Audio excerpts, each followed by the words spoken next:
તો ડાંગમાં વહેલી સવારે વાવાઝોડાની સાથે વરસાદ આવતા ખેરિયા ગામની પ્રાથમિક શાળાને નુકસાન પહોંચ્યું છે। ઓરડાઓ પર લગાવવામાં આવેલા પતરાનો શેડ ઉડીને દૂર પડ્યો। વાવાઝોડાથી જિલ્લાના આહવા, વઘઈ, સુબીર, સાપુતારા, પૂર્વપટ્ટી સહિત સરહદી વિસ્તારોમાં નાનું મોટું નુકસાન થયું છે। તો શાળાના શેડના કારણે અન્ય મકાનોને પણ નુકસાન થયું છે, જેની જાણકારી સરપંચ દ્વારા પણ આપવામાં આવી છે। પ્રાથમિક શાળાનો મળસ્કે વાવાઝોડુમાં સ્કૂલનું પતરા અને તે બધું નુકસાન થયેલું છે। અંદાજિત ખર્ચ 8 થી 9 લાખ રૂપિયા જેવું થાય છે, જે આજે મેં પોતે જાતે સ્થળ પર જઈ ચકાસણી કરી હતી। કચ્છના રાપરના નાના રણ વિસ્તારમાં આવેલા વચરાજ ધામ ખાતે દર્શન માટે ટ્રેક્ટર લઈ ગયેલા 17 શ્રદ્ધાળુઓ મોડી રાત્રે આવેલા વાવાઝોડા, ભારે પવન અને વરસાદના કારણે કાદવમાં ફસાઈ ગયા હતા। ઘટનાની જાણ થતાં પોલીસ ઘટના સ્થળે પહોંચી હતી અને તાત્કાલિક રેસ્ક્યુ કામગીરી પણ શરૂ કરી હતી। ભારે જોખમ વચ્ચે તમામ 17 શ્રદ્ધાળુઓને સલામત રીતે બહાર કાઢી સુરક્ષિત સ્થળે પહોંચાડવામાં આવ્યા હતા। પોલીસ દ્વારા તેમને ભોજનની વ્યવસ્થા પણ કરવામાં આવી હતી અને બાદમાં સૌને સુરક્ષિત રીતે તેમના ઘરે મોકલવાની કાર્યવાહી કરવામાં આવી હતી। પોલીસની સમયસર કામગીરી, ફરજ પ્રત્યેની નિષ્ઠા અને માનવતાભર્યા અભિગમને સ્થાનિક લોકો અને શ્રદ્ધાળુઓએ ખૂબ પ્રશંસા કરી હતી।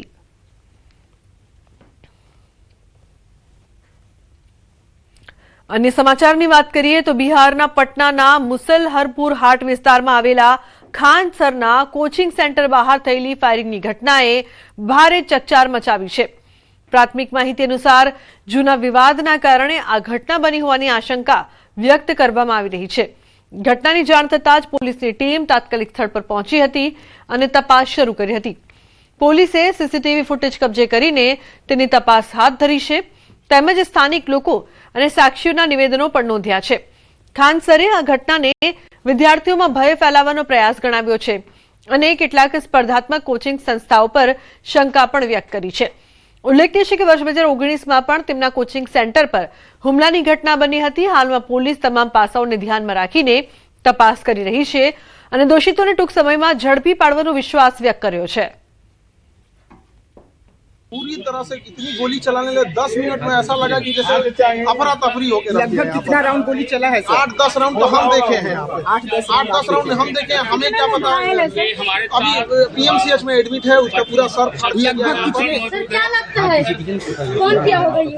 लगभग कितने लोग खुद मौजूद थे यहाँ जब फायरिंग हो रही थी? बिल्कुल ये लग रहा है कि आपस में जो कोचिंग इंस्टीट्यूट का राइवलरी का मामला है, परंतु अभी इन्वेस्टिगेशन चल रहा है। जैसे लोग आते हैं उससे गोली चलने की भी सूचना मिली है। इसमें जांच कर रहे हैं। कैमरा फुटेज वगैरह है ही यहाँ पे और काफी संख्या में लोग भी यहाँ थे, तो लोगों का बयान भी लिया जाएगा। वो सब करेंगे। ગીર સોમનાથના સૂત્રાપાડાના મોહબ્બતપરા ગામે દબાણ હટાવવાની કાર્યવાહી મુદ્દે મામલો ગરમાયો છે। તંત્રએ મોટા પોલીસ કાફલા સાથે પહોંચતા ગામમાં તંગદિલીનો માહોલ છે। ગામ લોકોએ વિરોધ નોંધાવીને દબાણ દૂર કરવા માટે વધુ સમયની માંગ કરી છે। સ્થાનિકોએ ગોચર જમીન પરનું દબાણ જાતે જ દૂર કરવા 10 દિવસનો સમય માંગ્યો।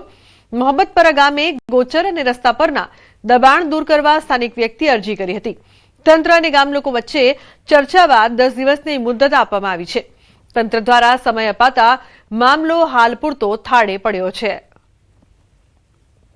વિગત એવી છે કે જે 1.5 વર્ષ પહેલાંની એક અરજી છે ગામના અરજદારની કે રસ્તો સાંકડો છે એને પહોળો કરવા માટેની, તે વખતેમાં 2 વખત કલેક્ટર કચેરીથી ડેમોલેશન થઈ ગયેલું છે। આજે 3 દિવસથી તે લોકોએ એ ડેમોલેશન થયા છે પછી પણ રસ્તો 80 ફૂટનો ખુલ્લો હોવા છતાં પણ એને સીએમઓમાં ગૌસરની બાબત ઉપાડી અને અરજી કરેલી છે અને તે બાબતથી 3 દિવસથી તંત્ર કામે લાગેલું છે। ડીએલઆરને બધા માપણી કરે છે અને કોઈ પણની જાણ કર્યા વિના આજે સીધું ડેમોલેશન કરવા માટે જેસીબી મંગાવ્યા। ગામ લોકો વતી રિક્વેસ્ટ કરી કે અમને સમયગાળો મળે તો જે એમનું જે કાચા મકાનો છે એ પાડવા માટે એનું નુકસાન ન થાય એ માટે 10 દિવસનો સમય આપવા માટે અમે રિક્વેસ્ટ કરી હતી। એની અંદર અમને સાંસદશ્રીનો આભાર માની એમણે આગળ વાતચીત કરી કલેક્ટર ઓફિસમાં। જસાભાઈ બારડ પૂર્વ કેબિનેટ મંત્રી એમણે પણ ફોન કરી આગળ વાતચીત કરી અને કલેક્ટર ઓફિસમાંથી અમને 10 દિવસની મોહલત છે એ ગામ લોકોને આપી છે। એના અનુસંધાને ગામ લોકોએ એવું નક્કી કર્યું છે કે 10 દિવસમાં એ લોકો સ્વેચ્છાએ છે એ મકાન પાડી નાખશે। સુરતના નાસીનગરમાં થયેલા મોટા પાયાના ડિમોલેશનને લઈને વિવાદ ઉભો થયો છે। સ્થાનિકો અને કોંગ્રેસના આગેવાનોના આક્ષેપ છે કે આશરે 200થી વધુ ઝૂંપડા અને મકાનો નોટિસ વિના તોડી પાડવામાં આવ્યા છે। કોંગ્રેસના આગેવાન અસલમ સાયકલવાલાનું કહેવું છે કે આ મુદ્દે સુરત મહાનગરપાલિકામાં રજૂઆત કરતા પાલિકાએ ડિમોલેશનની કાર્યવાહી પોતાની ન હોવાનું જણાવ્યું છે, જેના કારણે હવે સૌથી મોટો સવાલ એ ઊભો થયો છે કે આ કાર્યવાહી કોણે અને કયા અધિકાર હેઠળ કરી। કોંગ્રેસે આરોપ લગાવ્યો છે કે ખાનગી બિલ્ડરના પ્રોજેક્ટ સુધી રસ્તો બનાવવા માટે ગરીબ પરિવારોના રહેઠાણોને નિશાન બનાવવામાં આવ્યા હોઈ શકે છે। આ સમગ્ર મામલે રાજકીય અને વહીવટી સ્તરે ચર્ચા તેજ બની છે। એ જ્યારે અમે ગઈકાલે રજૂઆત કરવા ગયા કે એમને વૈકલ્પિક આવાસ આપો, તો મહાનગરપાલિકાના જવાબદાર અધિકારીઓ અમને એવો પ્રત્યુત્તર આપ્યો કે આ ડિમોલિશન સુરત મહાનગરપાલિકા કે એમના કર્મચારીઓ કર્યું નથી। પોલીસ ડિપાર્ટમેન્ટ એમ કહે છે કે ભાઈ સુરત મહાનગરપાલિકા અમારી પાસે બંદોબસ્ત માંગ્યો હતો, તમે તાત્કાલિક અસરથી જે અસરગ્રસ્ત પરિવારો છે, ગરીબ શ્રમિકો છે, એમને એમના વૈકલ્પિક આવાસ આપો, આ માંગણી અમારી છે। જૂનાગઢ કેશોદના બડુદર ગામે ગ્રામજનોના ભારે આક્રોશ વચ્ચે રેલ રોકો આંદોલન કરવામાં આવ્યું। પ્લેટફોર્મ ઊંચું કરવા, રેલવે બુકિંગ ક્લાર્કની નિમણૂક કરવા અને સૌરાષ્ટ્ર જનતા એક્સપ્રેસ સહિત મહત્વની ટ્રેનોને સ્ટોપેજ આપવા જેવી 3 મુખ્ય માંગણીઓ સાથે 15 ગામોના લોકો રેલવે પાટા પર ઉતર્યા હતા। ગ્રામજનોના વિરોધ બાદ રેલવે તંત્રએ 20 દિવસમાં પ્લેટફોર્મની કામગીરી શરૂ કરવાની લેખિત બાહેંધરી આપી, જેના પગલે આંદોલન સમેટાયું છે। જો કે નિર્ધારિત સમય મર્યાદામાં કામ શરૂ નહીં થાય તો ફરી આંદોલન કરવાની ચીમકી પણ ઉચ્ચારવામાં આવી છે। રેલવેના પ્રશ્ન અંગે આખું ગામ ભેગી થયેલું। અમારા પ્રશ્ન એ હતા કે રેલવે પ્લેટફોર્મ સાવ નીચું છે, એને ઊંચું લેવામાં આવે અને વધારવામાં આવે। એ સિવાયનું અમારે અહીંયા ટિકિટ મળતી નથી, ટ્રેનની ટિકિટ લેવા માટે ગાર્ડ પાસે જવું પડે છે, અને ટ્રેનની ટિકિટ મળતી એના માટે રેલવે ટિકિટ માસ્ટરની નિમણૂક કરવામાં આવે। એ સિવાય ઇન્ટરસિટીનો સ્ટોપ માટે અમારે ઇન્ટરસિટીનો સ્ટોપ અમને મળવો જોઈએ। અમારા ગામના વિદ્યાર્થીઓને ભણવા માટે બહારગામ જવાનું હોય, નોકરી વર્ગ બહારગામ જવાનું હોય। બીજું છે અમારે સૌરાષ્ટ્ર જનતાનો સ્ટોપ મળવો જોઈએ। એ લોકો આશ્વાસન આપ્યું છે અમને કે તમારું કામ 20 દિવસમાં તમારું પ્લેટફોર્મનું કામ ચાલુ થઈ જશે। અગર 20 દિવસમાં કામ ચાલુ ન થયું તો આવતા મહિનાની 2 તારીખે ફરી પાછું આંદોલન કરશું અમે।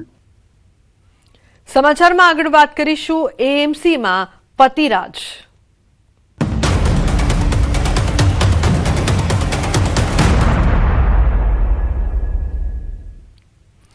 અમદાવાદ મ્યુનિસિપલ કોર્પોરેશનની ચૂંટણીઓ 50% મહિલા અનામતના નિયમને લઈને મહિલાઓને સ્થાન આપવામાં આવે છે, પરંતુ આ નિયમનું કંઈક અલગ જ ચિત્ર ઉભરી આવ્યું છે। અમદાવાદ મ્યુનિસિપલ કોર્પોરેશનના સરખેજ વોર્ડમાં ધારાસભ્યની બેઠકમાં નવનિયુક્ત મહિલા કોર્પોરેટરના બદલે પતિદેવ હાજર રહેતા વિવાદ સર્જાયો છે। વેજલપુરના ધારાસભ્ય અમિત ઠાકરની હાજરીમાં જ આ વિવાદ થયો છે। આ બેઠકમાં મહિલા કોર્પોરેટર જેઠીબેન છગન ડાંગરના પતિ અને મહિલા કોર્પોરેટર હેમાબેન ચિરાગ શાહના પતિ બેઠા હતા। મહિલાઓ માત્ર નામ પૂરતી જ કોર્પોરેટર છે, અહીં અસલી સત્તા તેમના પતિઓ ભોગવી રહ્યા છે, જે બાદ અનેક સવાલો ઉપસ્થિત થઈ રહ્યા છે।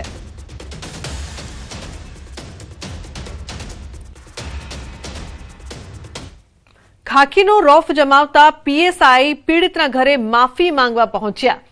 અમદાવાદમાં મહિલા પીએસઆઈ દ્વારા એક પ્રજ્ઞાચક્ષુ વેપારીને ઢોર માર મારવામાં આવ્યો હતો। ગુજરાત યુનિવર્સિટી પોલીસ સ્ટેશનમાં જ પ્રજ્ઞાચક્ષુ સાથે અમાનવીય વર્તન કરાયું અને હવે પોતાની ભૂલ ઢાંકવા માટે આ મહિલા પીએસઆઈ પીડિતના ઘરે માફી માંગવા પહોંચ્યા। જો કે એ જ સમયે ત્યાં મીડિયા આવી પહોંચતા પીએસઆઈ સોનલ રાઠોડ ભાગવા લાગ્યા। મીડિયાના સવાલોથી ભાગતા નજરે પડ્યા। ઉલ્લેખનીય છે કે પીડિત પ્રજ્ઞાચક્ષુએ પેકેટ ચોરી થતી હોવાની આશંકાએ એક સગીરનો હાથ ખેંચ્યો હતો, જેથી તેને હાથમાં ઈજા પહોંચી અને આ મામલો પોલીસ સ્ટેશન સુધી પહોંચ્યો હતો અને તેમને મારવામાં આવ્યો હતો। જો કે પીડિતનું કહેવું છે કે સગીરને વાગ્યું ન હોવા છતાં તેમની સામે ફરિયાદ દાખલ કરવામાં આવી। ઘર સુધી આવવાનું કારણ શું હોય? હું ગિલ્ટી ફીલ કરું છું અને મારું કારણ એવું નતું, મારો દીકરો પડી ગયો, મારા કાન સોજી ગયો, હું તો બહાર ગામ હતી। તો પછી અત્યારે શું કરવા માટે આવ્યા? ઓળખીતા હતા ભાઈના ઘરે કેમ આવ્યા? અત્યારે મારવા આવ્યા હતા કે શું કરવા આવ્યા હતા? ઓળખીતા છે એટલે ઓળખીતા એટલે સમાધાન કરવા આવ્યા હતા? શેના માટે આવ્યા હતા? બેન તમે હાથ ઉગામેલો નહીં તો આંખ ઉપર ઈજાઓ કેવી રીતે આવી અમને? બેન હે બેન હે બેન હાથ ઉગામ્યો તો તમે બેન? તો પછી અત્યારે કઈ બાબતનું સમાધાન છે? કોઈ જ વાત નથી, પ્લીઝ તમે એવું ના કરો। તારું આખું ખાનદાન પતાવી દઈશ કે હું તને નહીં છોડું। મને એટલું બધું ખરાબ શબ્દમાં વાત કરીને ગાળો તો એટલી બધી બોલી છે કે આપણને શરમ આવે સાંભળતા। એટલી ગંદી ગાળો બોલી। બરાબર। અને પછી ત્યાંથી પેલા પીએસઆઈ બેન આયા, બેન પીઆઈ બેન યુનિવર્સિટી વાળા એમને કીધું એ બેન તમે અમને હાથ ના અડાવતા આમ છે તેમ છે, પછી એ મારી મને છોડ્યો. અત્યારે જે બેન આવ્યા હતા એ કોણ હતા? એ જ બે ઓળખી ગયો, એ જ બેન હતા. અને એમણે જ તમને માર્યો? એમને જ મને બહુ માર્યો. અત્યારે આવીને એમણે શું કહ્યું તમને? અત્યારે આવીને કે ભાઈ હું એના માટે આવ્યું છું, પણ શું કરું, સમાધાન માટે આવ્યા હતા, પણ મારે સમાધાન નથી કરવું. હું કોઈ પોલીસ તરીકે આવ્યો નથી અને કોઈ પોલીસ સ્ટેશનથી બી આવ્યો નથી. આજે એક મધ્યસ્થી તરીકે આજે સારી રીતે કદાચ થતું હોય એમને અમે પૂછીશું કોઈ જાતનું બેન તમે પૂછો, અમે પોતે આ બેન બી તમે ક્યારે વ્યવસ્થિત વાત કરી છે કે નહીં એકદમ કદાચ એ તો એ બેને અમને મારવાની શું જરૂર પડી? પોલીસ છે, પણ એ અમને ખબર જ નથી. અમે તો જાણતા જ નથી કે અમે તો હવે આજે રોકી.